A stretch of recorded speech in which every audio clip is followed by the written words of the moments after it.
Salve, tricolores! Estamos aqui com mais um pré-jogo. Amanhã tem São Paulo e Aliança Lima pela quarta rodada da fase de grupos da Libertadores.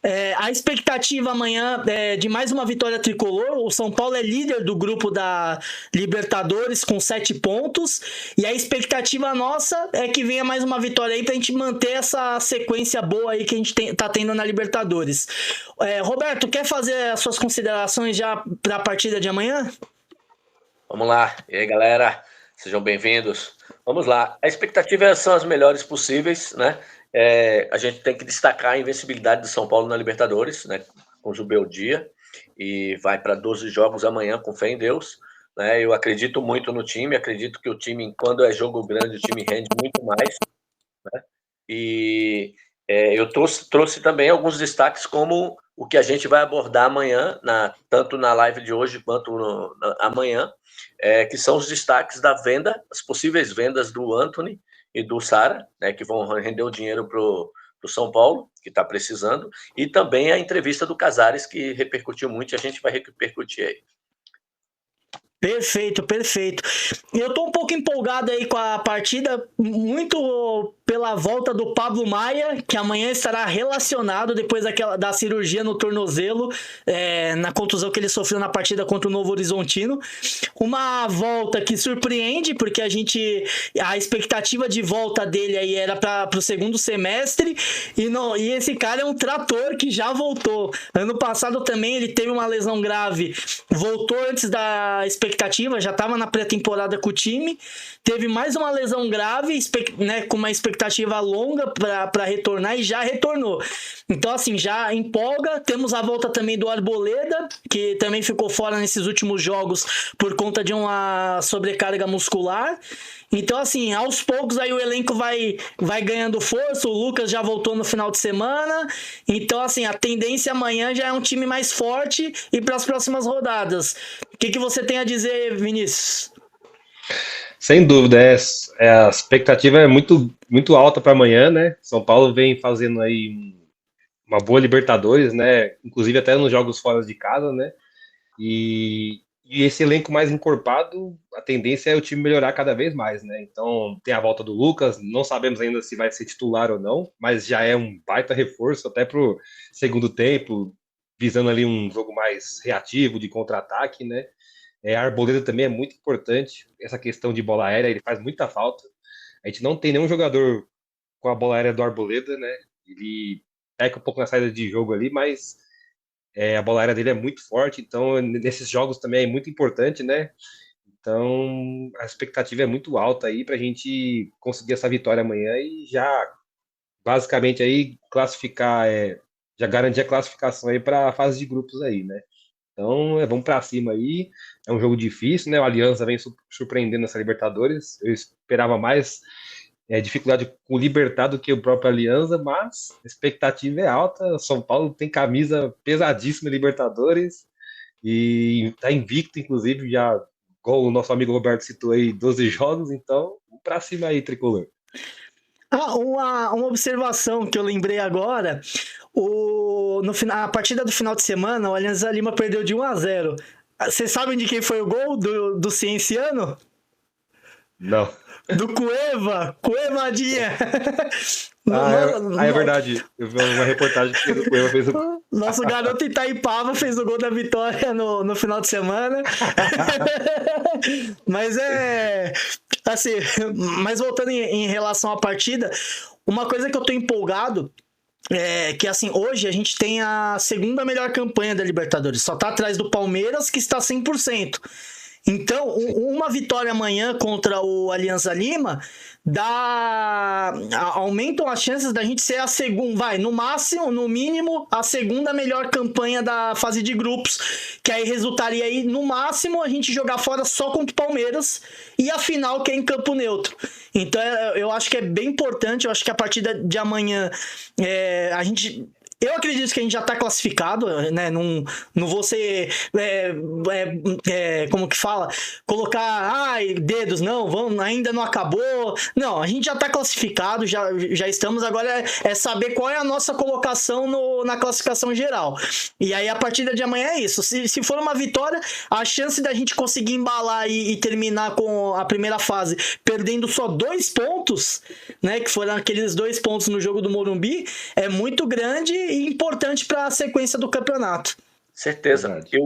Eu vejo que amanhã o jogo pode se tornar, né? Não vai ser um jogo fácil, porque todo mundo está falando que o Alianza Lima, que não sei o quê, só que as pessoas esquecem que o Alianza Lima eliminou nada mais, nada menos que o Boca Juniors, né? Então, não é uma equipe boba, é uma equipe de jogadores experientes. No entanto, amanhã o jogo tem tudo para ser um bom jogo para o São Paulo, né? Que gosta desse jogo reativo, que tem os flancos com o Ferreirinha e o Ferreiraço, né? E com a volta do Lucas, que pode carregar a bola, eu acho que tem tudo para ser um bom jogo para a gente. O São Paulo surpreender lá, eu acho que o São Paulo tem tudo para... A dinâmica do jogo do Marcos Antônio com o Alisson ali, acho que ajuda bastante, né? Nessa questão de movimentação e o jogo reativo do São Paulo, porque quando joga no Morumbi, o problema é que os times eles colocam 480 jogadores lá na defesa e o São Paulo tem dificuldade para entrar. E quando joga fora, a gente normalmente joga bem por causa disso, né? O time eles abre mais porque ele vai atacar e o São Paulo consegue nos contra-ataques, né? Com o Ferreiraço pela direita e com o Ferreirinha pela esquerda, a gente consegue ser mais letal e ser mais perigoso. Agora, cabe também ao seu André Silva concluir, né? Porque é complicado. O nosso ataque tá devendo aí. Você tem mais alguma consideração aí, Vinícius? Eu tenho sim. E o interessante é que com a volta do Lucas, né, a gente tem um time mais encorpado e eu acho até, visando aqui um mapa aqui de jogo aqui, até visando ali um time mais leve, né, daqui para frente. Então você tem, como o Roberto citou, os pontas, né, com o Ferreirinha, com o Lucas Ferreira, que é da base, e você pode até centralizar o Lucas, que é o que tanto que a gente pedia, o pessoal pedia desde o ano passado, né, não colocar ele tanto na ponta para não sacrificar ele para ter que voltar, para recompor nessa marcação. Então você pode centralizar o Lucas e jogar os 2 pontas, né, dando a obrigação de tanto atacar quanto defender. E o André Silva, eu acho que vai ficar um time assim, um time bem leve assim, até interessante de a gente ver jogar aí. Até visando esse jogo de amanhã, visando um contra-ataque até nos próximos jogos aí.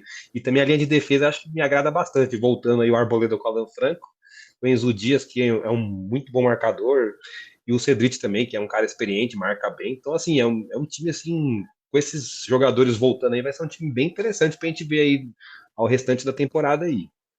Sim, com certeza, com certeza. E vocês sabem de alguma questão do Oscar? Se ele tem previsão de volta, alguma coisa nesse sentido? Na verdade, a previsão é já para o próximo jogo, só que o São Paulo não vai colocar, porque por ser sintético, né? Se fosse em um campo normal, ele já estaria no banco. Provavelmente, ele só volte para o outro jogo, jogo da Libertadores.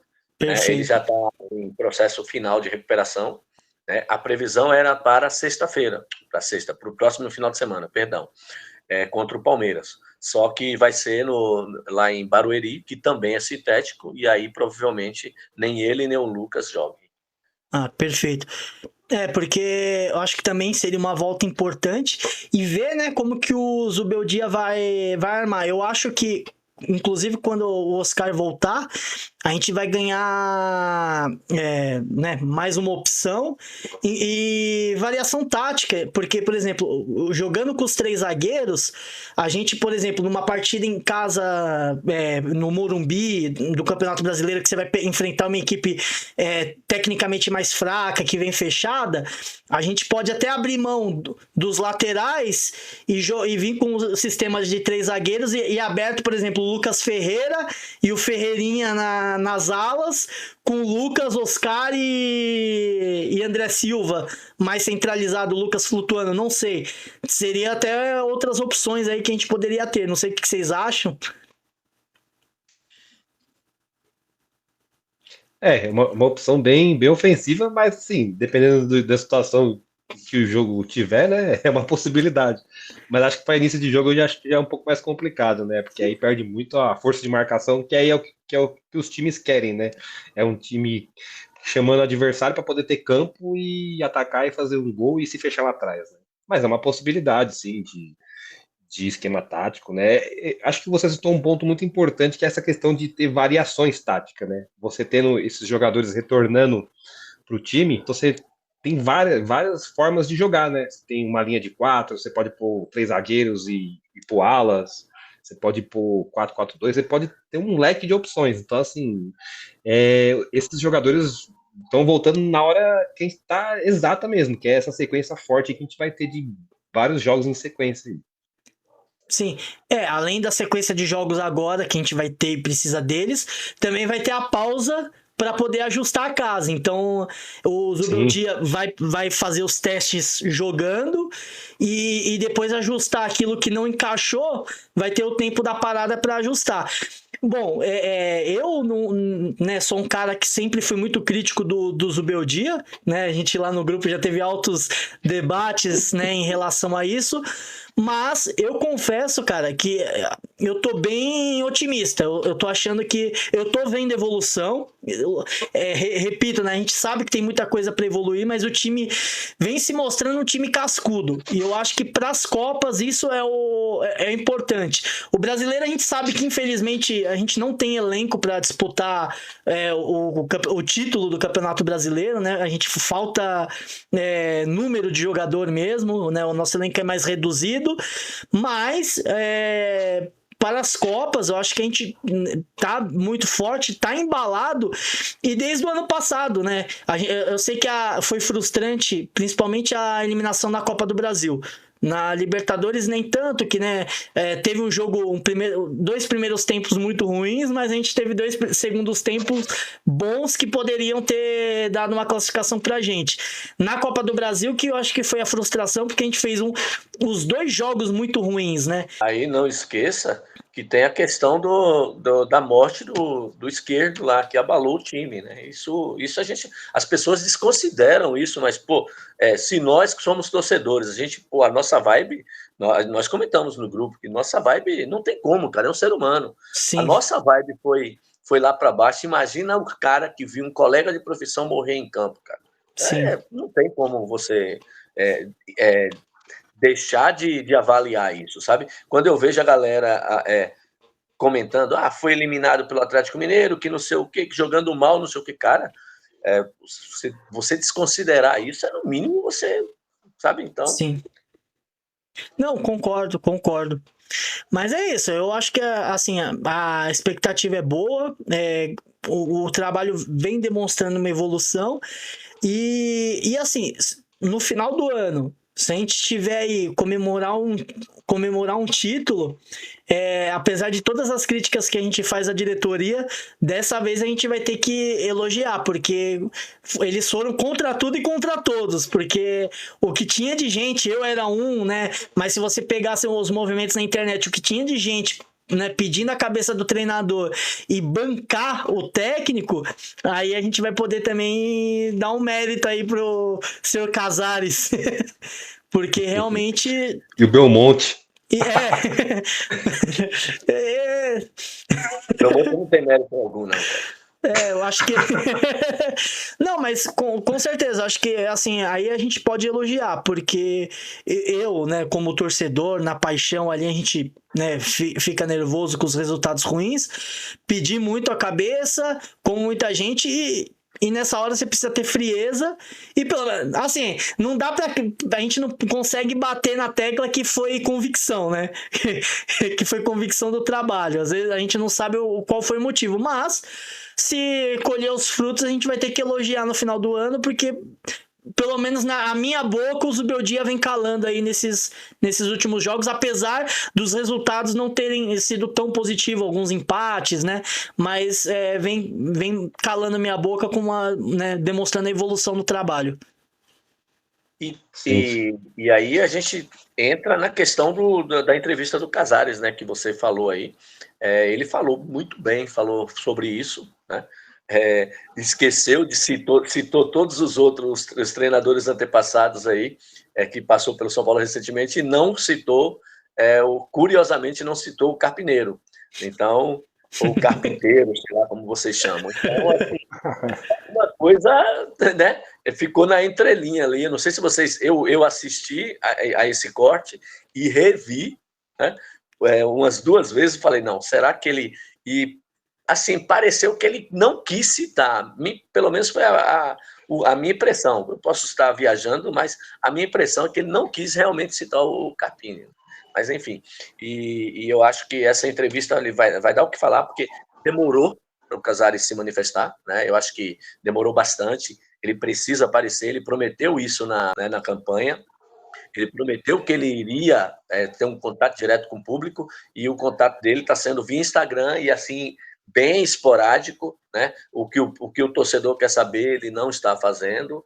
Então, eu acho que ele precisa dessas coisas, de entrevista mesmo, entrevista coletiva, entrevista exclusiva, para dar uma satisfação para o torcedor, né?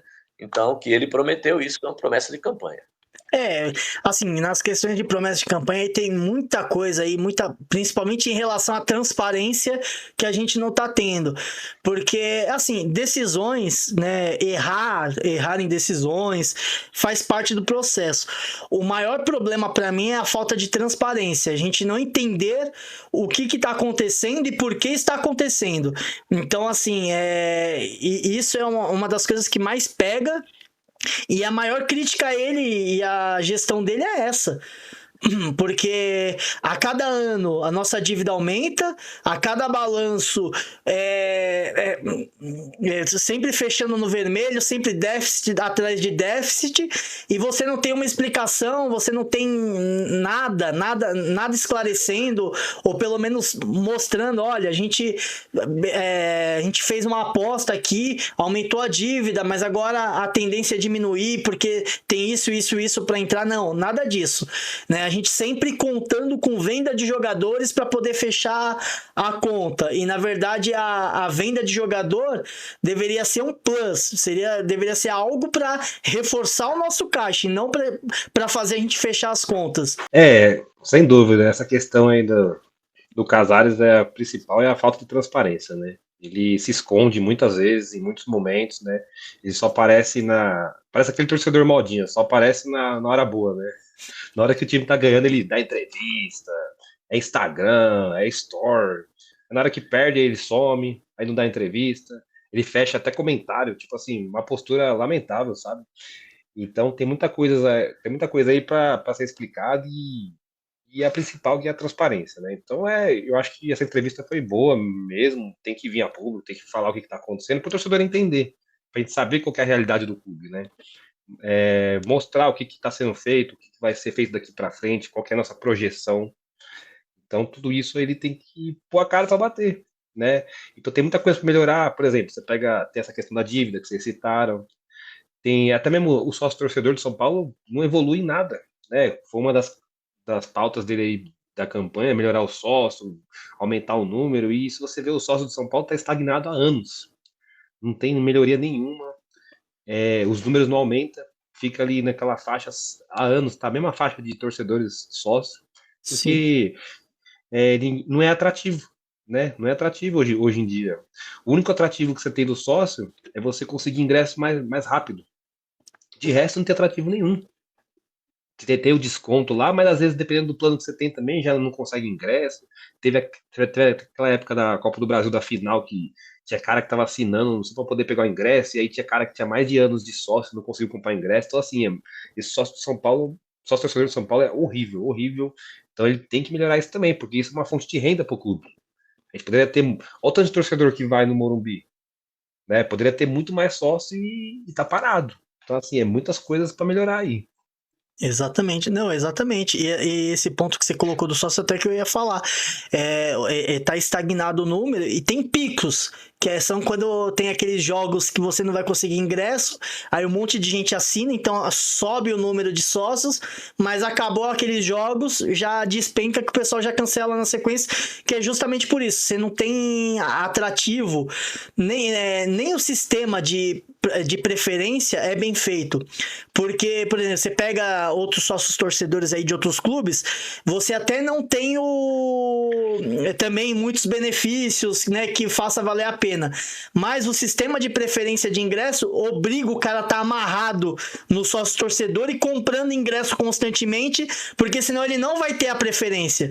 O nosso não. Exatamente. O nosso permite essas coisas. Às vezes o cara tá anos como sócio torcedor e aí ele não consegue porque um monte de gente foi lá, pagou o plano mais caro de última hora só para conseguir comprar ingresso para aquele jogo e depois vai cancelar. Por quê? Porque o nosso sistema premia isso. E aí você não consegue manter a constância. Então, assim, são coisas simples para resolver que se fizesse para tornar mais atrativo, já ia conseguir um resultado. Lógico que o ideal não é fazer só esse tipo de coisa. É tentar trazer promoções, produtos licenciados, sei lá, kit, eventos, fazer eventos para sócio torcedor no estádio, né? Para quem tá acompanhando. Tem um monte de coisa que você pode fazer, pode criar, que vai despertar o interesse, né? Mas só de você organizar a questão da preferência já ia fazer o sócio se estabelecer num número maior, porque as pessoas iam, para poder assistir os jogos,